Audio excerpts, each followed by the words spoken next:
Yes, hello. Two very simple tips. Oh, my dinner's in the background. Two very simple tips for dealing with sexual performance anxiety. Okay, one of these I already guarantee is a tool that you have been using since you were born. That's the first one. I'm going to go into that shortly. And the second one is something that you may not have heard before, but it will sound obvious and it's really easy to do. Okay, these are two things that will help you out when it comes to sexual performance anxiety. First up, why is it important to try new tools? Just be totally honest with yourself. The tools that you have been working, how is it going over time? Over how many years has this been going on for? Or how many months? Have you been feeling stuck or not too sure what to do? And when we're in that place, honestly, it just means I need a new set of tools from somewhere that I haven't used before or that I haven't heard before. Think about in a work context. If we want to get a promotion, we have to learn from people who have already done that, who've already been there and done that, so that we can learn the skills. Okay, so we're constantly acquiring new skills, new tools, new knowledge from other people, and this is no different. It feels a bit different, but it's really not any different. So the first step, this is the one that you've been doing since you were born.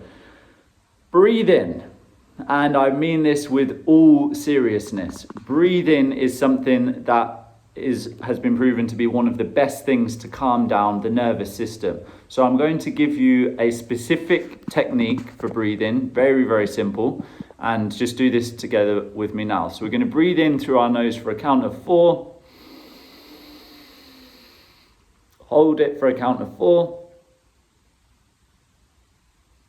And then breathe out through our mouth for a count of 8.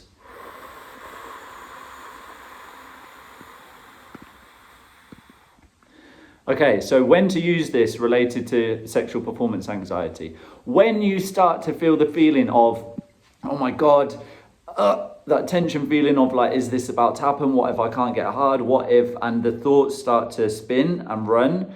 Soon as you get anywhere near to feeling that, I want you to do that breathing exercise, okay? We know that there's not a single one silver bullet that magically cures everything. We know that doesn't exist, but these are some of the most easiest tips that really help in that moment to just approach in a different situation, have a different mindset when it comes to intimacy.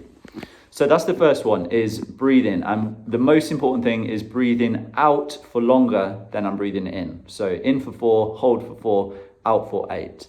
That's the first thing.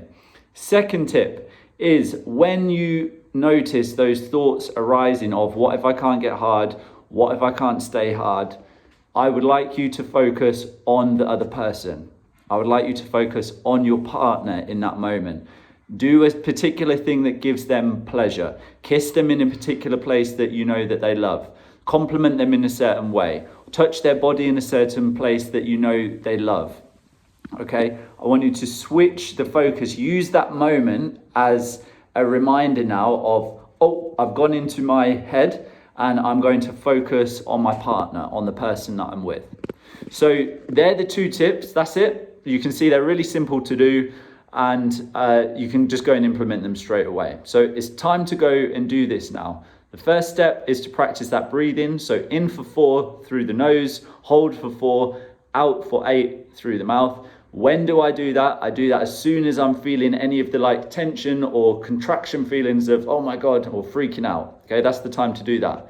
Second tip is to focus on your partner when you start to feel this feeling of, what if I can't stay hard? What if I can't get hard? Focus on their pleasure so I get out of my mind and onto them. I'm not saying this is all of a sudden going to make you get hard again and to be able to have incredible sex. There's more to work on than that. But these are two really fundamental, important things to start with. Okay, so go and do that. If this has been helpful and you would like more tools so that you can fix erection problems and avoid a dead bedroom, avoid no sex life, because nobody wants that. You deserve to have great sex. Then below you will see a link to subscribe to a newsletter. And every week on Monday, I'll send you the latest tools and tips so that you can start fixing this. Thank you.